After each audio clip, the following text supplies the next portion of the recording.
Hi there. Today I'm going to share with you how to use Pinterest for marketing for beginners in 2022. So welcome back to our weekly marketing Instagram Live. And for those of you who may be new, I'm Jen Vasquez, a marketing strategist, and I help female entrepreneurs go from overwhelmed to an easy, streamlined marketing system and strategy that includes Pinterest and repurposing content to grow their business with very little time. Today, I'm going to go over why you should be using Pinterest for your marketing business and how to optimize your Pinterest profile so that you are effective in your marketing endeavors. Pinterest is a social media and mobile app designed to enable saving and discovery of information on the World Wide Web. Unlike other social media platforms, Pinterest's focus is on saving and discovery of information. Pinterest is not just about you connecting to people or connecting to your friends. It is designed and used to find what you're looking for. Sounds familiar? Whenever we are curious about learning something, don't we always turn, at least I do, to Google? It's even turned into an adjective, like to describe, oh, go Google it, right?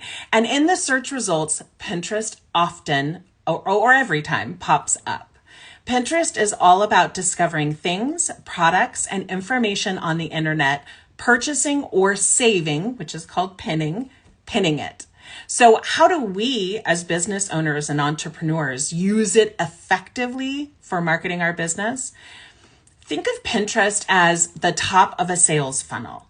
As of the fourth quarter of 2021, Pinterest had 431 million monthly active users worldwide. That means 431 million people went to Pinterest at least once a month. Pinterest stats show 23.1% of US Pinterest users are between the ages of 25 and 34 years old. And the second largest user group is 35 to 44 years old, with 22.3% of the share. In case you were wondering if you are going to find your ideal audience on Pinterest or your ideal client, you are. I'm just going to tell you are. If you target millennials or younger or older, slightly younger, slightly older, and you're going to actually find that Pinterest is an amazing place for you to get started and actually get found by growing your traffic and ultimately your income. Half of Pinterest users make $50,000 or more a year, which means that they have a high disposable income to pay for your products or secure and pay for your services. 87% of Pinterest users who are active on Pinterest every single week have bought a product because of interest, meaning that they chose to purchase something because they saw it on Pinterest. 97% of searches on Pinterest are unbranded. Now, unbranded means that they're coming from accounts that aren't like really big brands or really big companies. This means that smaller companies and entrepreneurs can get discovered and don't have to compete with the big brands like they do on Instagram. And Google and YouTube are even harder to get discovered. The bottom line is that Pinterest is the easiest to get found than any other social media platform. For me personally, I spend about 65 to 70% of my time on Instagram, as most entrepreneurs do. But looking at my Google Analytics, the top performer of traffic to my website is Pinterest. And between 60 to 80%, this is consistently from month to month, between 60 to 80% of all traffic is coming from Pinterest every single month. And the average, let's talk about the average lifespan for a second, because a pin is really right up there with some blogs. Some of my top pins are from 6 years ago, and Instagram is about 24 to 72 hours. Enough said about that. So now, hopefully, in that quick summary, I may have convinced you that Pinterest should be a part of your marketing. And now I'm going to go over how to optimize your account so that you can actually get found and to use it for marketing. One thing that I always hear time and time again is, I know I should be on Pinterest, but it doesn't work for me. Or I know I should be on Pinterest, but I just don't have the time, or I don't know how to use it effectively and I don't want to waste time. So I'm going to give you, if you're considering it or if you were on it and you're not quite sure, these steps should be able to get you started to optimize your account. First and foremost, you absolutely want to make sure that you have a business account. And you have a couple ways of doing that. You can make your personal account a business account, or you can open a business account separately. And a lot of clients ask me the question, like, what should I do? I personally like to not have to go into two separate Pinterest accounts, although that would probably be ideal, but I'm lazy and I don't want to do that. So I turned my personal into business, and in doing so, you have to hide all of your boards that are personal. It means that you make them secret. It means that you can still pin to them, which I do for like recipes and decorations around my house and things like that. But if you don't hide those personal boards, which I find a lot of people, they go from personal to business, but they don't hide those boards, then Pinterest is confused. Pinterest wants to know that the information that you're sharing on your profile about who you are and what you do is what information they're going to find when they click on your pins and stuff. So you definitely have to do that. So that's tip number 2. Number 3 is to use the same profile image as Instagram. A majority of people go from Pinterest to Instagram to like confirm you're a real person, right? That's part of the steps in people's process before they hire, is they want to see like who you are, which a lot of clients say that their clients said that they found them on Instagram, but I beg to differ. If you check with them and say, oh, you found me on Pinterest, was that a hashtag or were you referred to me? I have had so many people that say Instagram, and I dig a tiny bit deeper because I do want to know where my marketing is being successful. And I find they actually found me on a blog post or on Pinterest, and then they immediately go to Pinterest to make sure that I'm like a real person or that I have content on there for them to look at and discover me. Tip number 4 is to use keywords in your name under your cover photo. So Pinterest has a name, right? Pinterest.com/Jen Vasquez Coach, or my other one is Jen Vasquez Photography. That's how I started in this on Pinterest. And underneath the cover photo is a name, and instead of the name or in addition to the name, you want to put keywords: wedding photographer, Bay Area wedding photographer, Silicon Valley wedding photographer, California wedding photographer, or whatever you are in your business with a slash and your first name. That works. That totally works. Tip number 5, in the description, you want to explain. Oftentimes people say who you are and what you do and who you serve and all that kind of stuff. This is the secret. You want to explain what problem you solve and who you serve. I help couples getting married capture their images to be able to remember for a lifetime. And I do that for fun, adventurous, and playful couples. That's who I serve in my wedding photography and my branding photography business as well. So you want to make sure that you say that in that description. Number 6, claim your website. A lot of people say they don't know how. On my YouTube channel, you can figure out how. It's super, super simple. But claim your website, because otherwise you don't know if the time that you're investing is even helping or being effective unless you claim your website. Number 7 is to upload an MP4 video that shares sort of who you are and what you do. So ideally, it would be, if you're a wedding photographer, it would be a video of you literally photographing a couple. Most people don't have that video or don't want to do that. You can use Canva and create a slideshow of who you are, what problem you solve, who you serve, and that kind of information in a slideshow that you create as an MP4 video. You cannot upload a video to your cover on Pinterest unless you've claimed your website and you're a business profile. So if you've tried to do that and it's not working, that's almost always the problem that you would be having. Number 8, you want to make a board for each content bucket or content pillar of what you do and who you serve. You want to create a board also with your business name so that you have a better chance of getting found if someone, so for instance, if you type Jen Vasquez photography, you're going to see my Pinterest profile, you're going to see my Pinterest board, you're going to see a lot of information, right? But you want to have a board that has that as well. And then all the pins that you create with all of your content will also go to that board too, in addition to other boards. You want to create a board that says free resources. If you're a coach, you can say free resources for creatives or free resources for whatever. Just that word free resources for a board is super effective. It tends to be one of the top boards in my analytics each month because people resonate and go to free. And what you're putting on free is your lead magnets, your all of the content that you create, your blogs and things like that. But it's a way that people feel like they don't have to just buy an expensive thing. They can start absorbing your content as they go. Then you want to create boards in and around your expertise, like those content buckets, like I was saying. If you're a wedding photographer, it's not just going to be like wedding poses or wedding photography, as an example. I have wedding decor, wedding colors, wedding planning, wedding advice, all of those things, because I do provide all of that information for my clients.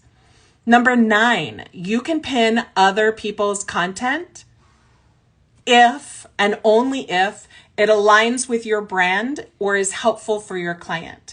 So for instance, for me as a wedding photographer, I'm not going to pin other people's wedding photography that's in my area because that's not smart, but I'll pin other photos from other people like on the East Coast or what have you. But I always have to come back to this. The bulk of the pins, the majority of the pins, almost all pins should be from your content. You're only pinning other people's content if you find something that's valuable and your clients will find it valuable. Number 10, it's best, and I know this kills a lot of wedding photographers, but for everybody, it's best to use text overlay on pins. And that's the tech, like you have a pretty image and then you have the text that says what they're going to find when they click on that pin and a call to action. So if you click on the link in my bio, I have 80 free calls to action. These are calls to action are words that you add to the pin that look like a button or have an arrow, and it literally gets people to click. That is one mistake a lot of people make, and it's super important. You should always have a call to action. If it's a wedding, you can say, see all the images here or something like that, right? But I have that free call to action, 80 calls to action that you can do with the link on my Instagram profile. Fill out a title. Number 11 is to make sure that you fill out a title and a description using multiple keywords that your ideal client is searching for. If you are a service-based business and you're in a specific area, you want to make sure that you're using keywords for your area, like if I did a wedding blog as an example, Fortino Winery wedding in California. And the reason why is because couples are searching for images at their venue that they just booked. They want to see what kind of images that they can get and dream their wedding into existence by that. Finding a picture that I've done, so many brides have booked me because they found an image that I did on my blog or on Pinterest and at the venue that they're getting married at. So venues are real big if you're in the wedding industry. If you're a coach and the area doesn't matter, then don't worry about location specific keywords, but make sure you have multiple keywords and not keywords that are industry specific, right? Because they're not searching for that. Literally, keywords are whatever your ideal client is typing in that search bar to find your content. Number 12, the best way to put content on Pinterest when you're adding content on there is to have different points of view. So for instance, as an example, if I had a wedding blog, right? And I'm using that because that's for my wedding industry, that's what I do a lot of. You'll do one pin that says Summer Wedding at Fortino Winery. And the next one will say Gorgeous Wedding Dress with Long Sleeves or something like that. And then the next one will say this wedding decor is so unique, you have to see it. Something like that, right? Whatever it is that makes that wedding unique. But it's all going back to the same blog of that wedding, or same thing with whatever you're doing. Let's say you make recipes, right? So you can do tacos, or pizza. I'll say pizza. So you can say pizza recipe for Hawaiian lovers of Hawaiian pizza. You can say pizza recipe for gluten intolerance. You could say obviously it has to be a recipe for gluten intolerance. Pizza recipe for I don't know. If it's whatever it is, you want 3 different perspectives for the same blog so that there are 3 totally different pins. You have a better chance of getting found in a bunch of different searches. Number 13, don't worry about brand colors. Everybody worries about this. Focus instead on the colors that will stand out in a search. So if I'm searching for honeybook tips, right? Honeybook tips. If I say, okay, honeybook tips in Pinterest, honeybook tips, I type that out. I'm going to look at all of the different pins that come up with that keyword. And I'm going to say, okay, what color is missing? Even if you make a pin that's all black with white writing, because it's going to stand out from the crowd, you have a better chance of getting clicked because you're different, you're unique. Your eye is drawn to that pin. Number 14, if you're a location-based business, you definitely want to make sure you're using multiple keywords. So for instance, I'm in San Jose, so I can use San Jose, I can use Silicon Valley, I can use Bay Area, I can use South Bay, I can use Northern California, I can use California as a location-based keyword. Use all the words if you're location based. If you're not, don't worry about it. You don't need to do that. Just worry about all of the keywords to describe your services and what you do. All of the keywords people would type in that browser bar, and those are the keywords you want to utilize for your pins. Number 15, and this is going to be a hard one. This is why so many people don't go on Pinterest. You need to pin consistently.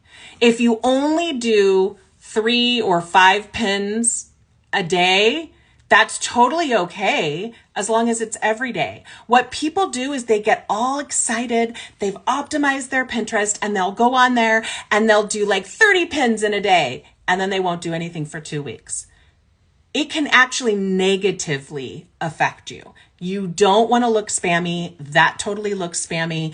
You want to make sure that you're consistent. You can do one of 2 things. You can use Tailwind. I have a free trial for you if you want to check that out. I think it's like $14.99 a month or something. And then there's an annual one that makes it like $9. But I can give you a free trial if you want. Just click the link in my bio.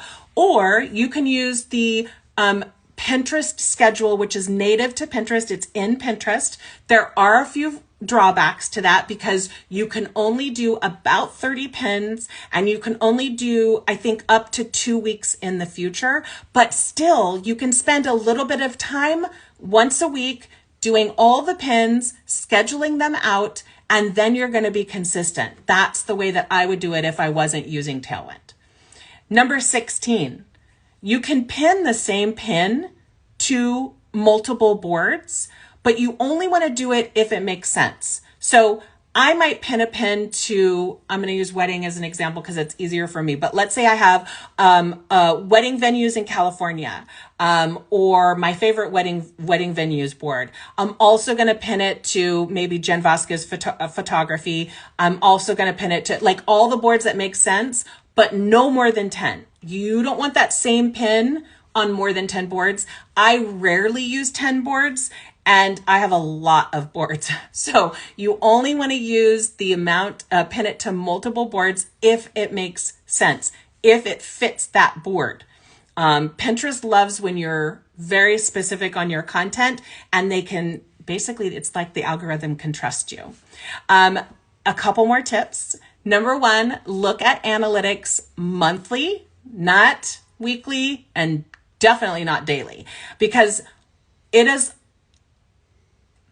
very up and down. Pinterest is. And while impressions and followers and engagement are important, the most important analytics that you can look at for using Pinterest for marketing is pin clicks and outbound clicks. So if you have a business account and you go into the analytics, you want to use a pull down menu as you're looking at the top words and the top pins, and you want to look at them by pin clicks. Impressions is when someone searches for something and the pin appears in the feed, right? If someone clicks on a pin, that's a pin click. The pin opens up, you see the image. On a laptop, you see the image on one side, you see the title and the description on the other. If they click again, which means they're really interested in that content, that's considered an outbound click. That's the click that takes people to your website, to your blog, to whatever you're sending them to. And the last tip is that Pinterest is a long game. It's very much like a blog. You don't put a blog up and instantly you have hundreds of thousands of followers. It just, or views. It just doesn't work like that, right? So it's a long game, and you really need to give it a good 3 to 6 months before you're going to see the traffic and the clicks and things like that. Period. It is just the truth. It is what it is. It's just like a blog in that aspect. But over time, you're going to have so much traffic from Pinterest and not just Instagram that it's going to give you that better bang for your buck. And it's really positive and fun to be on Pinterest. All right. The absolute biggest mistake that I see people making, hold on a second, is quitting too soon.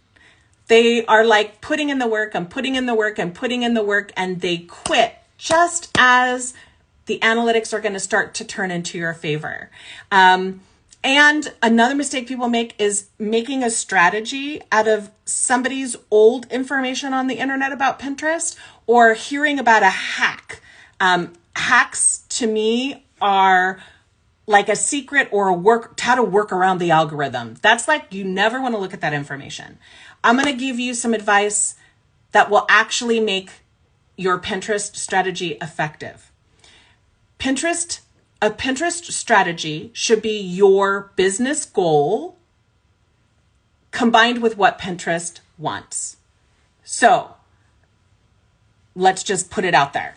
If my business goal was to get people on my email list via a lead magnet, and that was my goal because then I own my email list and I can send emails out and do that know, like, and trust and get people to start working with me.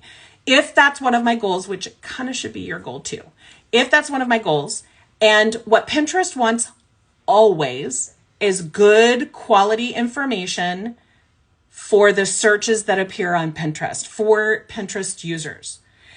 If you're putting pins on there that are lead magnets and you're getting people to sign up on your email list because it's quality information, Pinterest is loving you and serving you up to more people, that's the Pinterest strategy you want. And anytime Pinterest changes something, your strategy is not going to change. Your strategy will always be, what are your business goals and what does Pinterest want? And to that end, to be able to find out more what people are searching for on Pinterest, you can actually do that with trends.pinterest.com. You can also click in Pinterest on the top left under analytics, you can see trends, and you can type in a keyword or what you sell or what your services are, like how you help people.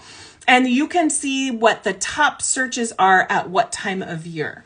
The other thing you can do, if you have a business account and you've claimed your website, you should, in the Pinterest app, have what's a Creator Hub button. When you go to your website, it's a red button. And when you click on it and you can click on inspiration, it will tell you literally what people are searching for, what the trends are right now, today, which is Very cool.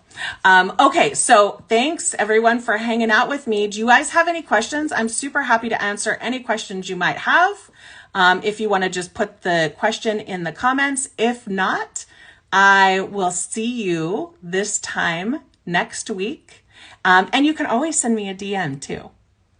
All right. Have a great day, guys. Talk to you later. Bye.